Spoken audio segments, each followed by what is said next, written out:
Good evening, जय हिंद सबको। बाबर खत्म। बाबर के मृत्यु के बाद, मृत्यु होने के पहले उसके 4 बेटे थे। कितने? कौन कौन से? पहला हुमायूं, दूसरा कामरान, तीसरा अस्करी और चौथा हिंदाल। याद रखना उसके नाम चारों के। क्या क्या नाम थे? हुमायूं के बाद एक हुमायूं हो गया, दूसरा कामरान, तीसरा अस्करी और चौथा हिंदाल। इसके 3 भाई थे हुमायूं के। बाबर ने अपनी मृत्यु से पहले ही यह घोषणा कर दिया था, अपने बड़े बेटे हुमायूं को उसने अपना सक्सेसर डिक्लेयर कर दिया था, घोषित कर दिया था। ठीक। हुमायूं को उसने गद्दी सौंप दी थी, लेकिन उसको एक हिदायत दी थी कि मेरे मरने के बाद कोई भी लड़ाई नहीं करेगा और आपस में आप सभी इसका बंटवारा करके अपने अपने क्षेत्र में क्या करोगे? राज्य करोगे। हुमायूं एक आज्ञाकारी पुत्र साबित हुआ। अकबर तक जो इनकी वो चलेगी ना डायनेस्टी, अकबर तक सारे बेटे अच्छे। हुमायूं भी अच्छा था, अकबर भी अच्छा बेटा था। लेकिन अकबर के बाद जो विद्रोही पैदा हुए इनके यहाँ, हर बेटे ने अपने बाप के साथ गद्दारी की और हर बेटे ने अपने पिता के साथ विद्रोह किया। सलीम, जहांगीर अकबर के विरुद्ध विद्रोह किया। सलीम का बेटा, 2 बेटे थे, खुर्रम और खुसरो। तो खुसरो खुर्रम दोनों ने ही, एक शाहजहां था खुसरो का, ठीक। शाहजहां का बेटा हुआ जहांगीर, औरंगजेब ने भी क्या किया? विद्रोह। औरंगजेब के 2 बेटे, उन दोनों बेटे ने भी अपने बाप के विरुद्ध। तो सारे के सारे विद्रोही पैदा हुए। लेकिन अभी ठीक है, अभी इनके खानदान में गद्दारी विद्रोह नहीं आया। तो कामरान, अस्करी, हिंदाल, ये तीनों को अलग अलग क्षेत्र किसने सौंप दिया? हुमायूं ने। और हुमायूं ने खुद के पास कौन सा क्षेत्र रखा था? भारत वाला। ठीक। तो जो भारत का क्षेत्र बाबर ने जीता था, उस क्षेत्र को उसने अपने पास रखा और वहीं से उसका उसका जो साम्राज्य था वो स्थापित हुआ। पहली बात, इसका पूरा नाम क्या था? नसरुद्दीन मोहम्मद हुमायूं।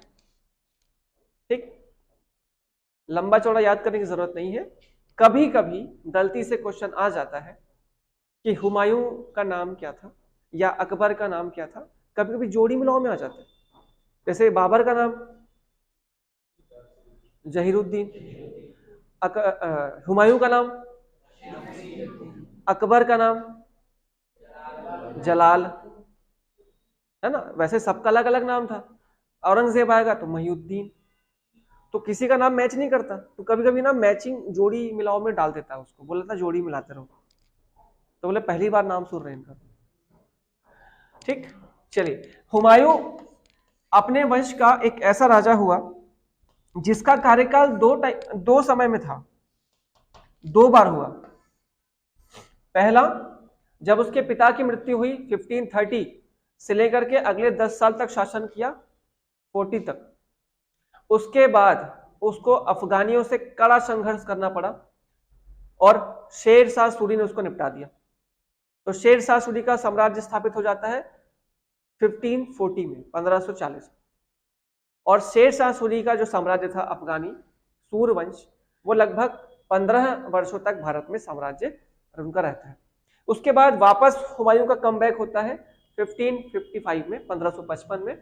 और उसके बाद 1 साल भर शासन करने के बाद उसकी क्या हो जाती है? मृत्यु। अपनी पूरी जीवन में वो कभी भी स्थिर नहीं हो पाया, जैसे उसका पिता कभी भी अपनी लाइफ में स्थिर नहीं हो पाया, इस्टेब्लिश किसी एक जगह पे शासन नहीं कर पाया, केवल युद्धों में ध्यान दिया। सेम ऐसा ही जीवन किसका हो गया? हुमायूं। सेम। वो भी 10 साल तक युद्ध करता रहा। शुरुआत में युद्ध जीता, शुरुआत में युद्ध जीतने के बाद इतना खुश हो गया कि वाह भैया, अब तो कोई दिक्कत ही नहीं है। जैसे ही उसने सोचा कि अब कोई दिक्कत नहीं है, सारी दिक्कत टूट पड़ी। शेर शाह सूरी ने अपने आप को शक्तिशाली बना लिया और इसको वापस से हराया। ठीक। तो एक एक करके देखेंगे सारी चीजें। इसकी पत्नी का नाम क्या था? याद रख लेना अभी, हमीदा बानो बेगम।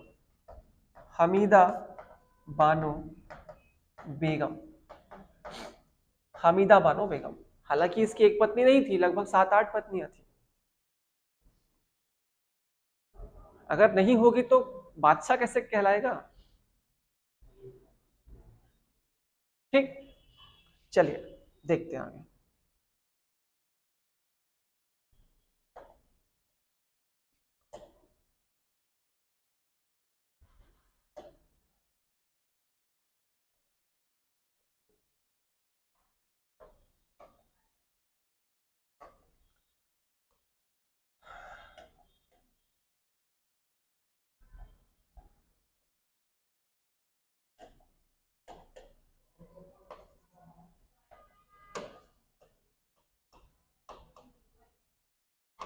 हुमायूं, हुमायूं गद्दी पर कब बैठा?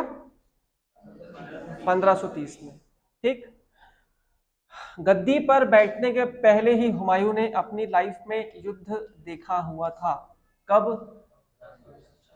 तो क्वेश्चन आएगा कि हुमायूं ने अपनी लाइफ का पहला युद्ध, पहला वॉर कहां पे देखा या कहां पे अपेयर हुआ था उसमें?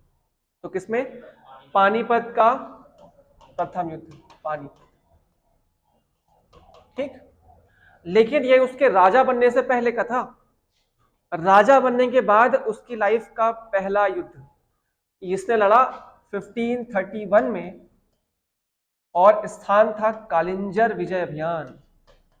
कालिंजर विजय अभियान, कालिंजर का ही नाम वहां पे महोबा भी आप लिख सकते हो, महोबा अभियान या कालिंजर विजय अभियान, महोबा या कालिंजर विजय अभियान।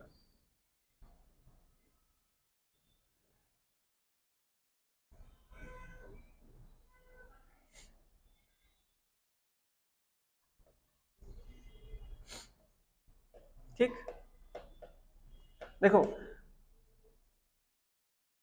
बाबर, सॉरी, हुमायूं ने, जब हुमायूं का शासन आया तो उस समय पे एक यहाँ गुजरात वाले इलाके में बहादुर शाह नाम का क्या होता था, एक राजा। ठीक, एक मुस्लिम शासक था बहादुर शाह, गुजरात में। और यहाँ पे एमपी, एमपी है, एमपी में महोबा, कालिंजर, और यहाँ पे महोबाओं का राजा शासन था। तो हुमायूं को यह डर था कि बहादुर शाह अपनी शक्ति को बढ़ाते हुए कहां तक आ चुका है, मध्य प्रदेश तक, और उसको डर था कि वो कहीं महोबा को भी ना जीत ले। इसीलिए उसने पहले ही महोबा को या कालिंजर को कैप्चर करने की प्लान कर ली।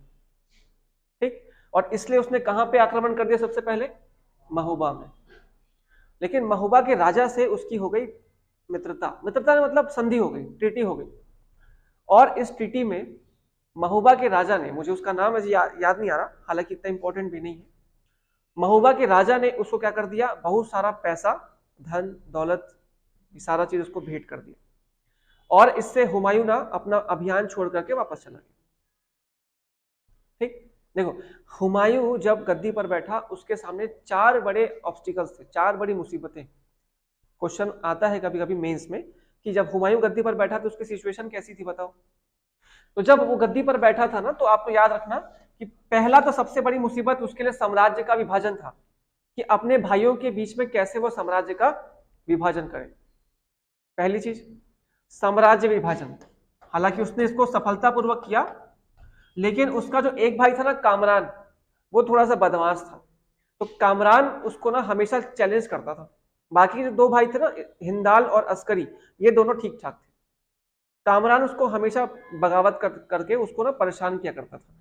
खैर उसको निपटा लिया था। तो पहला साम्राज्य का विभाजन, उसकी पहली मुसीबत ये थी। दूसरी और सबसे बड़ी मुसीबत कौन? अफगान। ये वही अफगान थे जिनको बाबर ने छोड़ दिया था, और बाबर की गलती का भुगतान किसको करना पड़ा? हुमायूं को। और वो इतनी बड़ी गलती साबित हुई बाबर की कि हुमायूं को अपनी गद्दी तक छोड़नी पड़ गई। ठीक, तो दूसरी इनकी मुश्किल थी अफगान। इसके बाद तीसरे थे राजपूत। हालांकि राजपूतों से इनका कभी भी उतना कुछ मुकाबला नहीं हुआ। ठीक, और चौथा लास्ट जो सभी में इंपॉर्टेंट रहता है, इसकी इकोनॉमी, हुमायूं की राजनीति नहीं, क्या बोलते हैं उसको, अर्थव्यवस्था। हुमायूं के पास पैसा नहीं था। क्यों? बाबर लगातार 4 साल युद्ध किया, युद्ध में पैसा खर्चा होता है। जैसे ही हुमायूं राजा बना उसने भी युद्ध किया, और इसको कभी स्टैब्लिश होने का मौका ही नहीं मिला। ना बाबर स्टैब्लिश हुआ, ना हुमायूं, दोनों ही स्टैब्लिश नहीं हो पाए। तो जब स्टैब्लिश होता है कोई स्टेट, तभी जाकर के वो अपनी इकोनॉमी पर ध्यान दे पाता है, ठीक। लेकिन ये कभी स्टैब्लिश हो ही नहीं पाए। तो यहाँ पे इनकी सबसे बड़ी समस्या यही थी, एक तो अफगान और दूसरे उसकी इकोनॉमी। खैर ये सब चीज से तो वो निपटता है धीरे धीरे, लेकिन ये कहीं ना कहीं ये सारे ऑब्स्टिकल जो है इसको भारी पड़ जाते हैं बाद में। और ये हुमायूं की एक गलती ये थी कि ये दूरदर्शी नहीं था, दूर की नहीं सोच पाता था। तो शुरुआत में जब इसने युद्ध किया ना, तो बाद में अपने आप को तैयार करने के लिए अपने आप को इसने मौका नहीं दिया, और ये मौके का फायदा उठाया शेर शाह सूरी। ठीक, आगे देखते हैं। तो ये पहला अभियान 1531 में कालिंजर जीता, ठीक। इसके बाद नेक्स्ट आ जाओ दूसरा 1532, 1532, 1532।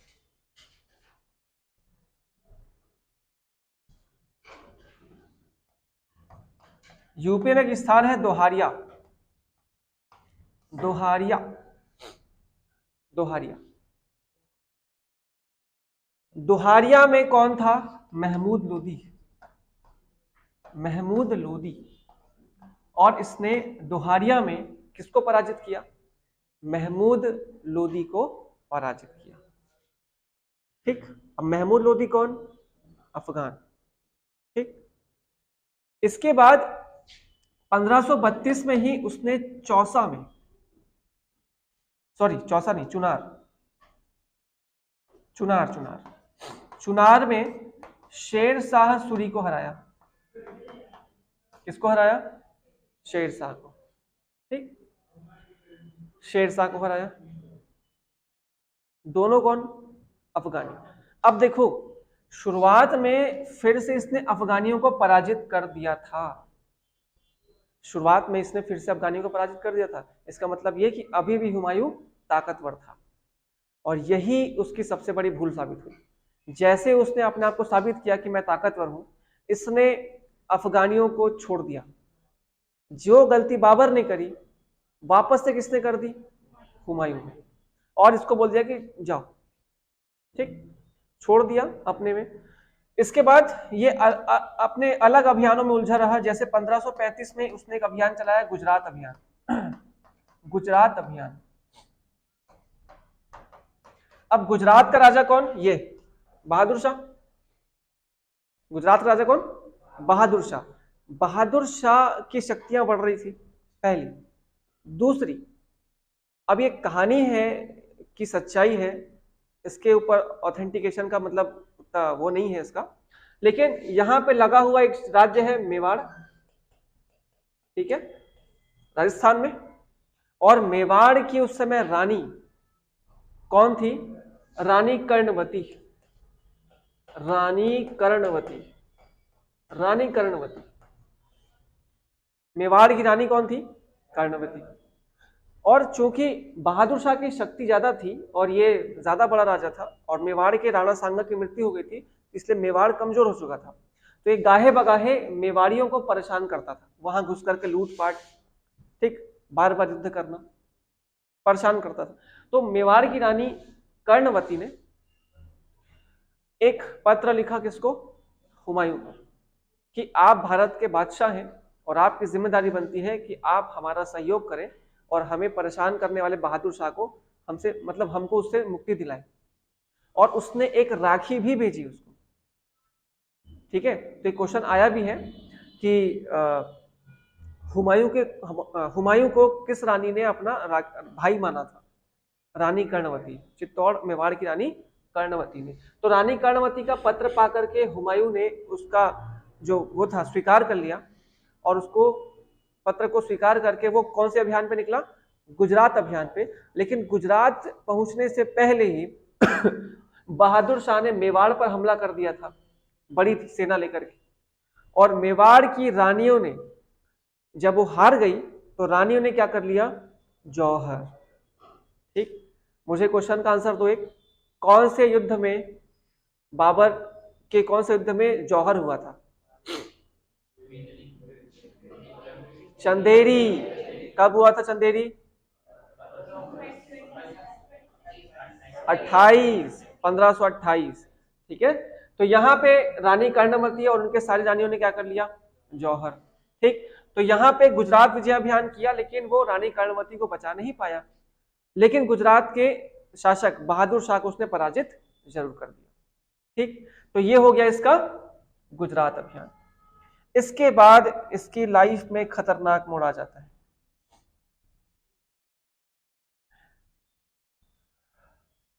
अभी हमने चर्चा किया। हाँ जी, अभी क्या बोला? 1535 में हुमायूं ने एक अभियान चलाया। कहां के लिए? गुजरात के लिए। गुजरात का राजा कौन? बहादुर शाह। बहादुर शाह की सीमाओं से लगा हुआ एक राज्य मेवाड़, और मेवाड़ की रानी कौन? तो बहादुर शाह मेवाड़ियों को करता था परेशान। ठीक, तो इससे परेशान होकर के रानी कर्णवती ने किसको पत्र लिखा? हुमायूं को। और हुमायूं ने उसका आग्रह स्वीकार किया, और उसको मतलब वो भाई मानी थी ना उसको, रानी कर्णवती ने हुमायूं को भाई माना था, उसको राखी भेजी थी। तो अब उसने क्या किया? उसकी राखी को स्वीकार किया और अपनी सेना लेकर के कहां चला गया? गुजरात। लेकिन गुजरात पहुंचने से पहले गुजरात के राजा बहादुर शाह ने किस पे आक्रमण कर दिया था? मेवाड़ पर। और मेवाड़ पर आक्रमण होता देख उनको पता था उनकी हार होने वाली है, तो सारे रानियों ने क्या कर लिया? जौहर कर लिया। और जौहर मतलब नहीं पता? अरे कितने बार बताया जौहर, हम लोग शुरू से पढ़ रहे हैं जौहर। सामूहिक आत्मदाह, जब सारी रानियां एक साथ बड़ा सा चीता जलाती हैं और चीता में बैठकर क्या कर लेती है? अपने आप को अग्नि के हवाले कर देती है। जैसे सती होता है, सती में एक महिला जब उसके पति की मृत्यु हो जाती है तब वो सती होती है।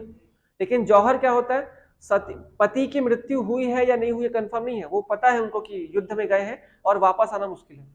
तो ऐसी कंडीशन में जितनी भी रानियां होती है, एक बड़ा सा चीता होता है, एक नहीं होता, बहुत बड़ा, और सारे 50-100 सब लोग एक साथ कूद जाते हैं इसमें, अग्नि में, अग्निकुंड में, और सारे के सारे जल जाते हैं। इसको बोलते हैं जौहर। पहली बार जौहर कहां पढ़ा था हमने? रणथंभौर। दूसरा, हाँ, यही चित्तौड़ ही था पहले, उसका राणा रतन सिंह का राज्य था, और उसकी मृत्यु के बाद रानी पद्मावती ने जौहर किया था उनके राज्य। ठीक है, ये पहले ही पढ़ चुके अपन। ठीक, चलिए कोई दिक्कत नहीं है। तो गुजरात विजय अभियान खत्म।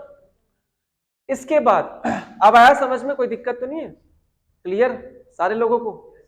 नेक्स्ट 1538। 1538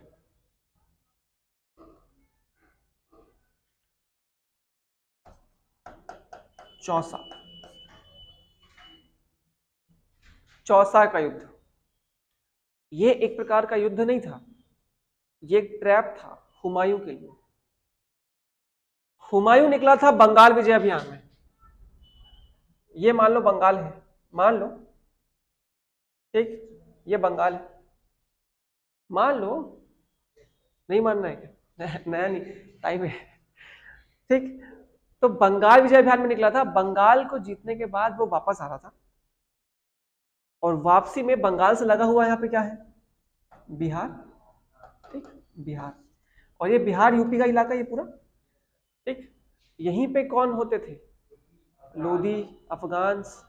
ठीक, तो इसके मन में क्या आया कि जाते जाते क्या कर लेता हूं, इनको भी निपटाते चलता हूं। मतलब ऐसा है कि बहती गंग, हाँ साफ, तो इसने सोचा कि इसको भी निपटा देता हूं। लेकिन जब बिहार पहुंचा ना, जब चौसा पहुंचा, तो वहां पे उसका वेट कर रहा था कौन? शेर शाह सूरी। अब देखो आप, 1532 में लास्ट टाइम हराया था, और अब कब आया? 1538, मतलब 6 साल। उसने 6 साल तक एक व्यक्ति को छोड़ दिया ताकि वो अपने आप को मजबूत कर सके। ये उसके लाइफ की सबसे बड़ी भूल साबित होगी। आपका कोई दुश्मन है तो उसको पहले ही क्या कर लो? निपटा लो। डॉक्टर लोग ना एक सलाह देते हैं, precaution is better than cure, है ना? उल्टा बोल दिया क्या? प्रिवेंशन बोलते हैं, नहीं प्रिकॉशन भी तो बोलते हैं, डॉक्टर लोग प्रिकॉशन बोलते हैं ना, प्रिवेंशन तो अलग, वो अलग हो रहा है। तो वैसे ही किसी बीमारी को बड़ा होने से पहले ही क्या कर लो, समाप्त कर लो। आयुर्वेद की स्ट्रेटेजी है। देखो जो मॉडर्न मेडिकल साइंस है ना, वो क्या कहता है, वो कहता है कि कोई चीज बीमारी है आपको तो हम उसे ठीक कर सकते हैं, लेकिन आयुर्वेद क्या कहता है कि आपको बीमारी होना ही नहीं चाहिए। इसलिए आयुर्वेद के नियम होते कड़े। सुबह 4 बजे उठो, ये आयुर्वेद है, ये डेली रूटीन नहीं है, आयुर्वेद है। सुबह उठने बोलते हैं ना, आयुर्वेद कहता है। क्यों? वो बॉडी साइकिल जो होती है ना, बॉडी की जो साइकिल होती है, उसको पता है कि आपका जो सबसे बेस्ट वो होता है ना काम करने का समय क्या होता है। 4 बजे उठो, 8 बजे खाना खा लो, रात में खाना मत खाओ, शाम के 6 बजे से पहले खाना खा लो, 6 बजे से पहले, और 7-8 बजे तक सो जाओ, फिर सुबह 3-4 बजे उठ जाओ। ये बॉडी का सही साइकिल है। कुछ ऐसे रूल फॉलो करोगे तो कभी आप बीमार पड़ोगे ही नहीं। लेकिन करता कौन है? क्योंकि हमको मेडिकल साइंस पे ज्यादा विश्वास है। हम उठेंगे 10 बजे, खाना खाएंगे 2 बजे, ठीक, और रात में खाना खाएंगे 12 बजे, और फिर सुबह उठेंगे 10 बजे।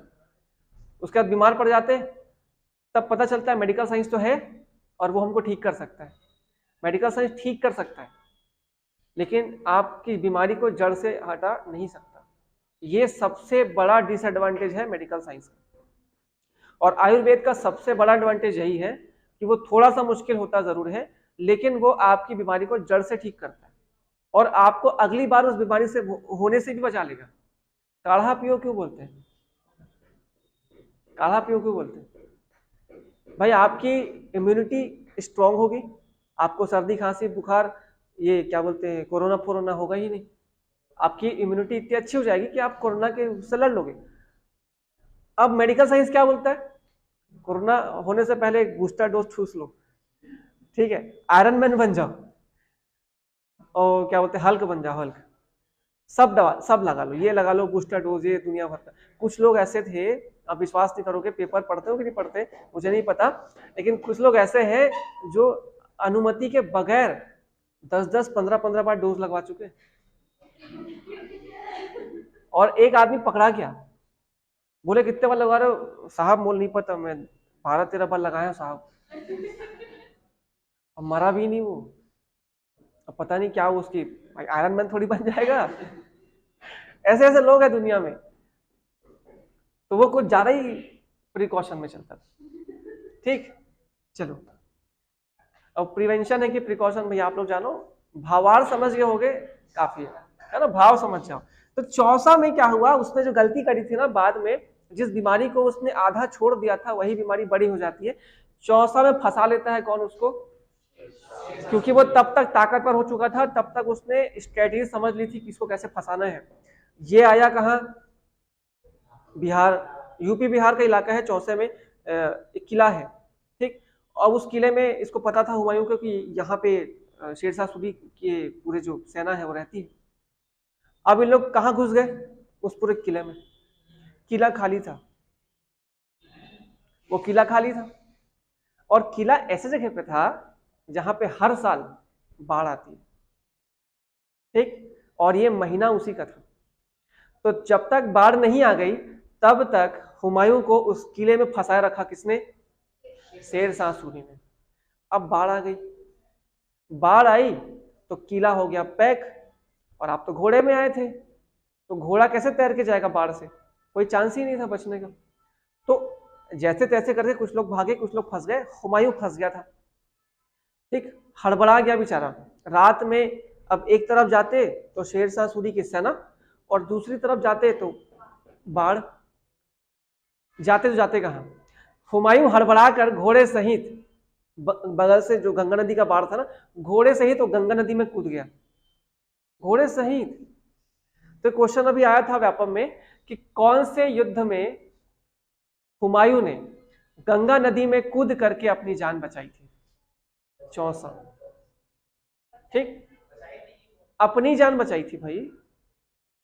कौन से, क्वेश्चन आया था, सुन लो ध्यान से, कौन से युद्ध में हुमायूं ने गंगा नदी में कूदकर अपनी जान बचाई? ये अपनी जान बचाने के लिए कूदा था, उसको दिखा ही नहीं होगा कहां जाऊं, कूद गया तो पता चल रहा है गंगा नदी में कूद गया भैया। अब वो तैर रहे और तैरते तैरते हो गया, आगे निकल गया था। अब बाढ़ में देखो बिहारियों को क्या करते रहते हैं, मच्छी पकड़ रहे हैं। एक भिस्ती था, भिस्ती मतलब आप सोचो कि एक गुलाम टाइप का कुछ भिस्ती। अब वो बाढ़ में मछली पकड़ रहा है, उसका नाम था शिहाबुद्दीन। शिहाबुद्दीन ये रात में बाढ़ चल रही है ना, बाढ़, कुछ लोग के लिए ना बाढ़ जो होती है एक अपॉर्चुनिटी होती है। आज भी मेरे गांव में खुद एक आदमी है, हालांकि मेरे गांव में बाढ़ नहीं आता लेकिन पहचान का है वो बाढ़ की स्थिति में क्या करता है, ऐसे बैठे रहता है, ठीक, नदी उफान पे होती है ना, तो देखता है उधर से बकरी वकरी तो बह के नहीं आ रही है, और उसको जाल मार के सब पकड़ खींच लेते हैं। हाँ, तो बहुत सारे लोग ऐसे करते हैं। बाढ़ का बहुत बड़ा एडवांटेज ये है कि दूर से कहीं बाढ़ आ रही है तो पक्का क्या होगा, कुछ ना कुछ गाय भैंस बकरी सारे के सारे बह के आएंगे। जिंदा है तो पाल लो और मर गई है तो खा लो, भाई हो सकता क्यों नहीं। तो इस शिहाबुद्दीन यही काम कर रहा था, और मछली पकड़ते पकड़ते कौन पकड़ा गया, हुमायूं। अब किस्मत देखो हुमायूं की, इस भिश्ती ने उसकी जान बचा ली, उसको किनारे लेकर के आया।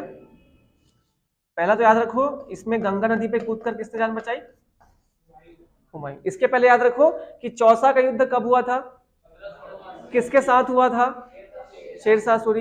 इस युद्ध में क्या हुआ, गंगा नदी पे कूद करके जान बचाई किसने, हुमायूं ने। ठीक, जब गंगा नदी में कूदा तो उसकी जान किसने बचाई, शिहाबुद्दीन नामक एक भिश्ती ने। एक स्लेव था, एक भिश्ती, एक गुलाम था, भिश्ती ने जान बचाई। हुमायूं उसकी सेवा से खुश हो गया और खुश होकर के उसको बताया कि भैया तू जानता नहीं तू किसको बचा लिया,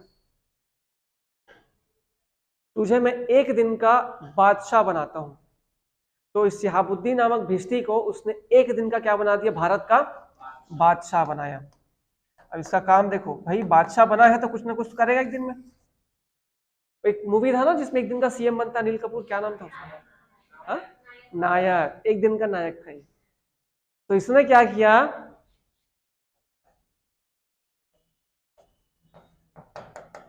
चमड़े का सिक्का चलाया, लेदर कॉइन। पूरे दुनिया के इतिहास में, पूरे दुनिया के इतिहास में एक ऐसा राजा हुआ, वो भी एक दिन का हुआ, जिसने लेदर, चमड़े का सिक्का चलाया, लेदर कॉइन, चमड़े का क्या चलाया, सिक्का चलाया। भाई कुछ ना कुछ टूट-फुटान करना था ना, एक दिन में क्या ही कर लेता। अब ये थोड़ी बोल देता कि हुमायूं का गर्दन अलग कर दो, कुछ तो ऐसा करना था जिसको पूरी दुनिया याद रखती। तो इसने क्या किया, चमड़े का सिक्का चलाया। ठीक, खैर चौसा के युद्ध में किसी तरह से उसने अपनी जान को बचा लिया, लेकिन एक प्रकार का स्लेव था, एक प्रकार का गुलाम था, ठीक है। और ये डेट सुधार लो भैया, मेरे से गलती हो गया, 1539 है ना, ये 1539 है, पता नहीं कैसे मिस हो गया, 1539 है वो, ठीक है। ठीक, सुधार लिया ना, चलिए, क्योंकि ये क्वेश्चन बहुत इंपॉर्टेंट है। 1539, 1539, ठीक। उसके बाद नेक्स्ट 1540, 1540, 1540 में वापस से किसका मुकाबला हुआ। अब शेरशाह सूरी को पता था कि अब वो हुमायूं को हरा सकता है, तो उसने चैलेंज कर दिया किसको, हुमायूं को। और हुमायूं और शेरशाह सूरी के बीच में एक जोरदार युद्ध हुआ, और उस युद्ध का नाम है कन्नौज का युद्ध। कन्नौज, कन्नौज आपको पता ही है, भारत की प्राचीनतम शहरों में से एक है, बहुत समृद्ध नगरी है। इस कन्नौज में एक गांव है जिसका नाम था बिलग्राम, बिलग्राम, ठीक। कन्नौज के पास एक गांव है जिसका नाम है बिलग्राम। तो इस युद्ध को बोलते हैं कन्नौज या बिलग्राम का युद्ध। कन्नौज या बिलग्राम का युद्ध। ठीक, अब इस कन्नौज या बिलग्राम के युद्ध में किसका सामना हुआ? शेरशाह सूरी का हुमायूं के साथ। और इस युद्ध में फाइनली हुमायूं पराजित हो गया। फाइनली हुमायूं पराजित हुआ।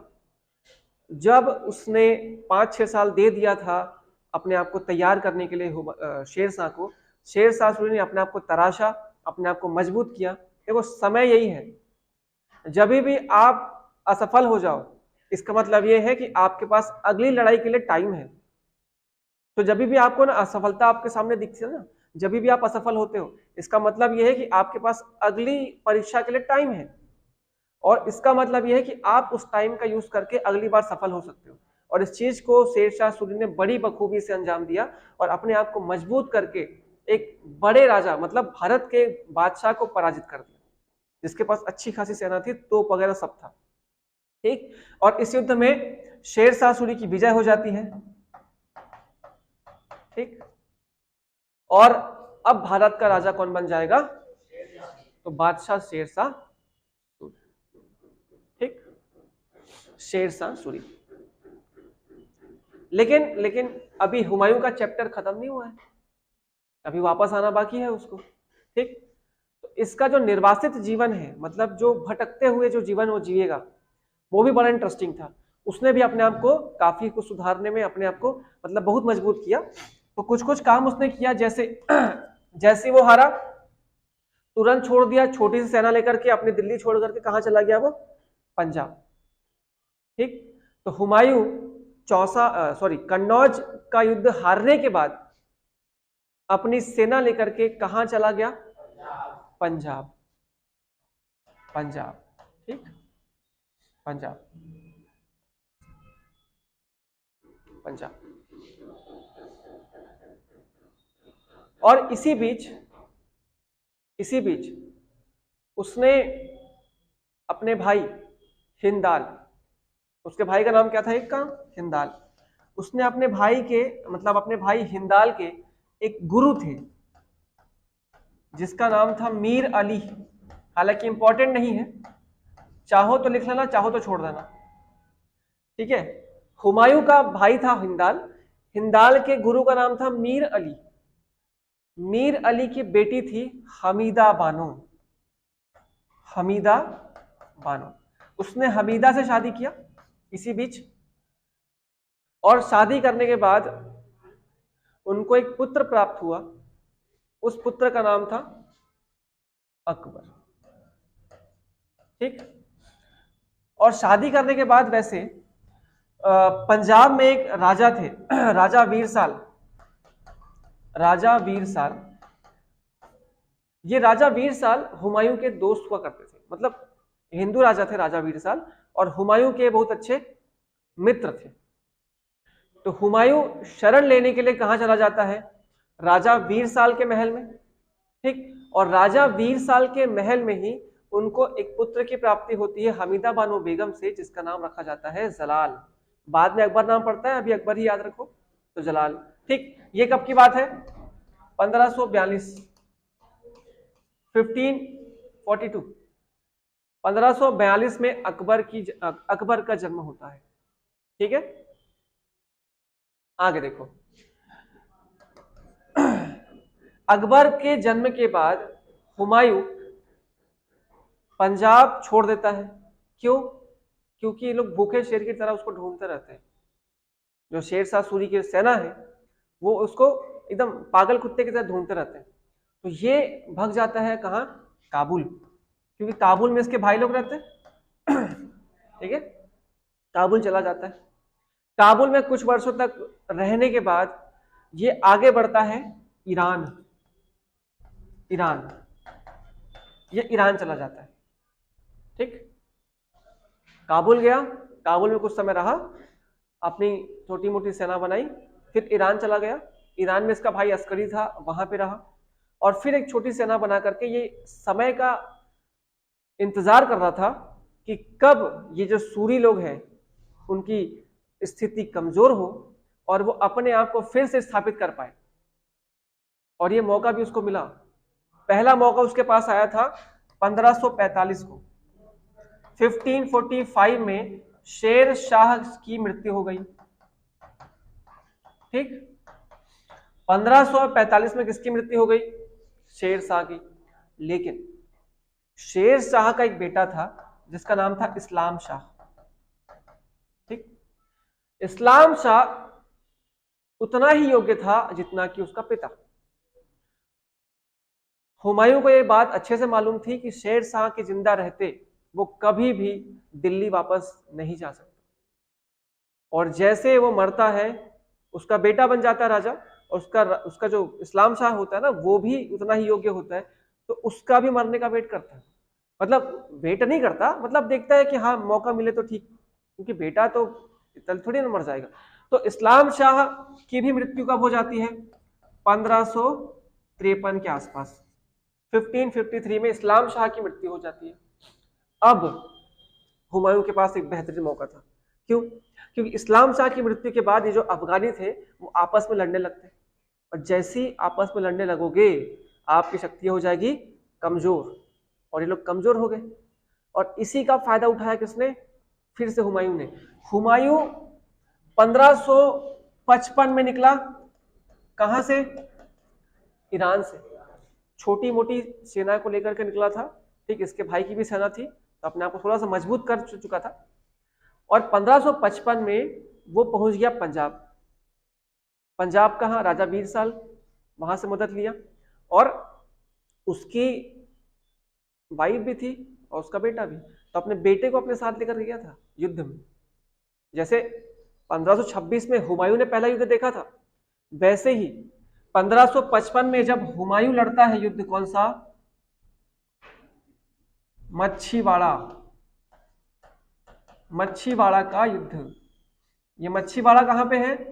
पंजाब में। ठीक है, पंजाब में ही जगह है मच्छीवाड़ा। मच्छीवाड़ा के युद्ध में इसने अफगानों के दो प्रमुख कमांडर्स, दो प्रमुख सेनापति को हराया, जिसका नाम था हैबत खान और तातार खान। ठीक, हैबत खान और तातार खान। देखो फिर समझो, 1545 में क्या हुआ? शेर शाह सूरी की मृत्यु। 1555 में क्या 1553 में क्या हुआ? इस्लाम शाह की मृत्यु। अब अफगानी हो गए कमजोर। अफगानी के कमजोरी का फायदा उठाने का सोचा किसने? हुमायूं ने। अपनी सेना लेकर निकला ईरान से। कहां पहुंचा? पंजाब। और पंजाब में उसने अफगानों की सेना को पराजित किया, जिसका नेतृत्व करते दो कमांडर थे, एक का नाम था हैबत खान और दूसरे का नाम था तातार खान। ठीक, तो एक पहला युद्ध उसने जीत लिया। अब हो चुके थे अफगानी ज्यादा कमजोर। हुमायूं ने अपनी सेना और बढ़ाई, और इसी साल इसने एक और युद्ध किया, सरहिंद का युद्ध। सरहिंद कहां पे है? पटियाला। पटियाला नाम सुना है? पटियाला पंजाब। पटियाला पंजाब में, ठीक है, एक जगह है सरहिंद, उसमें एक युद्ध हुआ दोनों के बीच में, और इसकी तरफ से था बैरम खान। बैरम खान कौन? हुमायूं का सेनापति। ठीक, यहीं से बैरम खान का तांडव स्टार्ट हो जाता है। बैरम खान मुगल साम्राज्य के लिए कटप्पा था। ठीक है, अगर बैरम खान नहीं होता तो आप जो मुगल काल पढ़ रहे हो अभी, आप जो अकबर द ग्रेट के बारे में पढ़ रहे हो अभी, आप नहीं पढ़ पाते। इतना इंपॉर्टेंट है, याद है। इसके बारे में देखना अभी ये क्या करता है, कमाल। बैरम खान, तो बैरम खान हुमायूं का क्या था? कमांडर था। ठीक है, और इसने पटियाला या सरहिंद के पास अफगानियों को अंतिम रूप से क्या करवा दिया? पराजित कर दिया। और इसी युद्ध के बाद हुमायूं को वापस से दिल्ली की गद्दी प्राप्त हो गई। तो क्वेश्चन आएगा आपको कि कौन से युद्ध के बाद हुमायूं वापस से भारत का बादशाह बना? सरहिंद।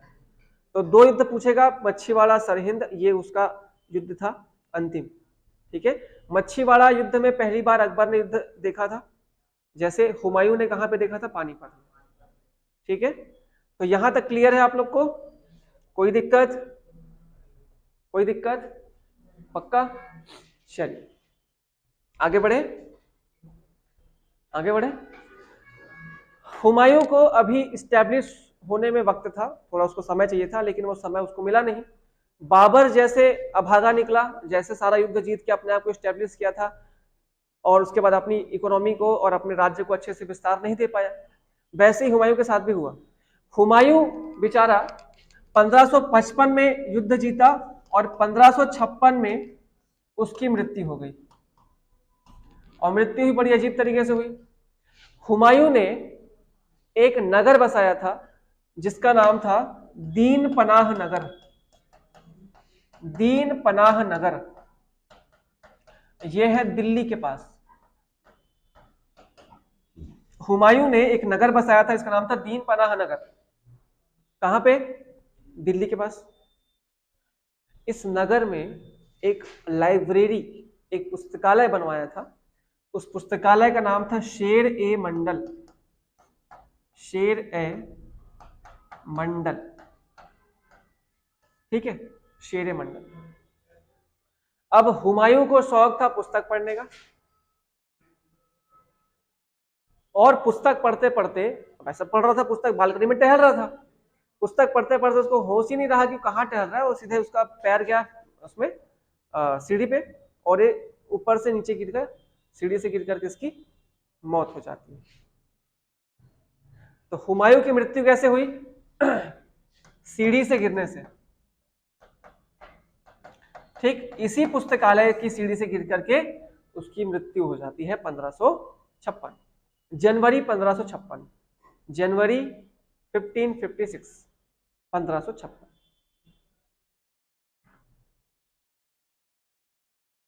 हुमायूं अपने जीवन भर लड़खड़ाता रहा, और लड़खड़ाते लड़खड़ाते ही उसकी मृत्यु हो गई। ये स्टेटमेंट दिया था एक इतिहासकार जिसका नाम था लेन पुल। लेन पुल,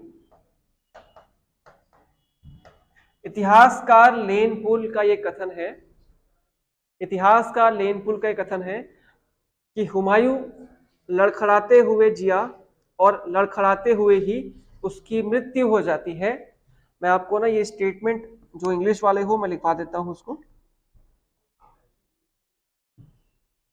इंग्लिश वाले लिख लेना। The emperor,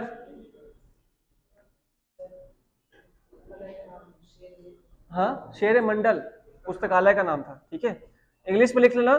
the emperor tumbled through life, the emperor tumbled through life and he tumbled out of it, and he tumbled out of it.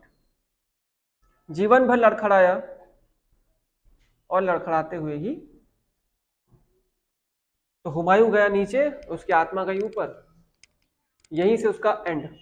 ठीक, हालांकि अपनी लाइफ में इसने कुछ ज्यादा नहीं कराया, बस एक वो शहर बसाया था दीन पनाह, एक पुस्तकालय बनवाया था, एक और चीज बनाया था दिल्ली में, मीना बाजार।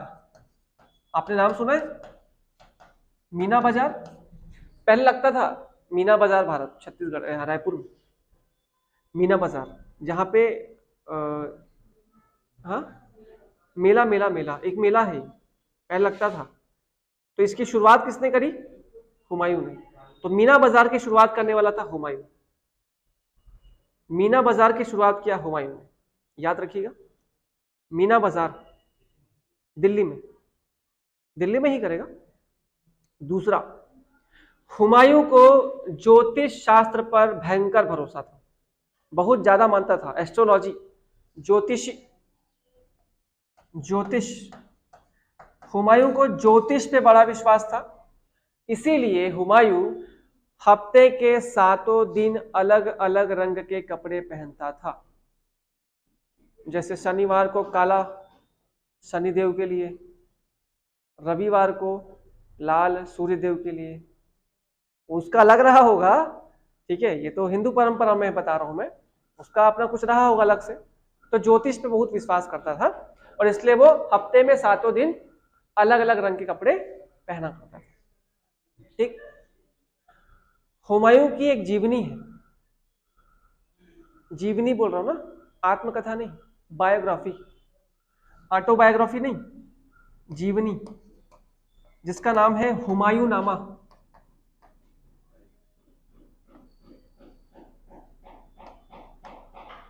हुमायूं नामा, हुमायूं नामा, ये बुक किसने लिखा? इसकी बहन गुलबदन बेगम ने। ठीक, हुमायूं की बहन का नाम था गुलबदन बेगम, और गुलबदन बेगम ने अपने भाई के लिए एक किताब लिखा उसकी जीवनी पर आधारित, जिसका नाम था हुमायूं नामा। हुमायूं नामा, हुमायूं नामा में बेसिकली 2 पार्ट है। एक पार्ट शुरुआत का बाबर के लिए लिखा गया था और एक पार्ट अंत का हुमायूं के लिए। तो अगर क्वेश्चन डीपली पूछ लिया कि हुमायूं नामा में किस किस बारे में उल्लेख है, तो बाबर का भी उल्लेख है, और अरे अकबर का क्यों रहेगा भैया, हुमायूं का रहेगा ना। अकबर पैदा नहीं हुआ है, उसके लिए क्या लिखेगी बेचारी, अजीब हो भाई। हुमायूं नामा में अकबर का कहा, बाबर उसका पिता था, तो बाबर के बारे में आधा है और आधा हुमायूं के बारे में है। ठीक है, तो ये टोटल कंप्लीट हो गया किसके बारे में? हुमायूं के बारे में। कोई दिक्कत? कोई दिक्कत नहीं। बाबर, उसके पिता, और हुमायूं का। शुरुआत में कुछ पन्ने बाबर के लिए और आखिरी में हुमायूं। पूरी जीवनी है हुमायूं की। ठीक है, बाबर की आत्मकथा का नाम? बाबरनामा कौन बोला? तुजुके बाबरी। बाबर नामा फारसी अनुवाद है, किसने किया था? अब्दुल रहीम खान खान। हुमायूं नामा का लेखक, हुमायूं नामा का लेखक गुलबदन बेगम। ठीक, हुमायूं की पहली लड़ाई कहां पे? हाँ, 1526। था तो पहला, था पहला। ठीक है, हुमायूं राजा बनने के बाद पहला युद्ध कहां किया? कालिंजर, महोबा। 32 में 2 युद्ध किया था, दोहारिया और चुनार। 35 में गुजरात, बहादुर शाह। 39 में चौसा। किसको हराया? कहा, खुद ही हार गया था। गंगा नदी में कूदकर जान बचाई, किसने उसको बचाया? शिहाबुद्दीन नामक भिश्ती ने। इसके बाद 1540 में, ठीक, जब अपने राज्य से भगा दिया गया, वो निष्कासित जीवन कहां पे जिया? पंजाब गया, राजा वीर साल के महल में उसको पुत्र की प्राप्ति हुई हमीदा बानो बेगम से, और उसके बाद वो कहां चला गया? काबुल। काबुल के बाद ईरान गया, ईरान से शक्तियां बटोरी, वापस आया, और उसने कौन सा युद्ध लड़ा? पहला युद्ध मच्छीवाड़ा का, वो भी पंजाब में। दूसरा युद्ध सरहिंद, वो भी पंजाब में। और दोनों युद्ध जीतने के बाद उसको वापस से गद्दी प्राप्त हो गई, और उसके बाद फिर 1556 में उसकी मृत्यु। इसका कब्र कहां पे है? अकबर ने इसकी कब्र बनाई थी, ये दिल्ली में है। हुमायूं की कब्र कहां पे है? दिल्ली। हुमायूं टॉम्ब कहा जाता है, हुमायूं की कब्र, हुमायूं टॉम्ब दिल्ली में है। अकबर ने इसको बनवाया था, हुमायूं टॉम्ब। और जितने भी बड़े राजा हुए, मतलब अधिकतर मुगलों के परिवार वालों के अधिकतर के शव वही दफनाए गए हुमायूं के कब्र के पास। ठीक, हालांकि अकबर का वहां नहीं है, बाबर का नहीं है, शाहजहां का नहीं है, बहुत सारे लोग का नहीं है, लेकिन जो इनके आसपास कितने भी खानदानी लोग थे ना, चाचा मामा फूफा, ये सब का कब्र वहीं पे है। तो हुमायूं के जो प्लेस है ना, उसको कब्र खाना बना दिए पूरा। ठीक, चलिए, ये कोई दिक्कत हुमायूं से किसी को? चलिए, हुमायूं का बेटा अकबर, तो अकबर के बारे में अपन कल देखते हैं। ठीक, चलिए, थैंक यू।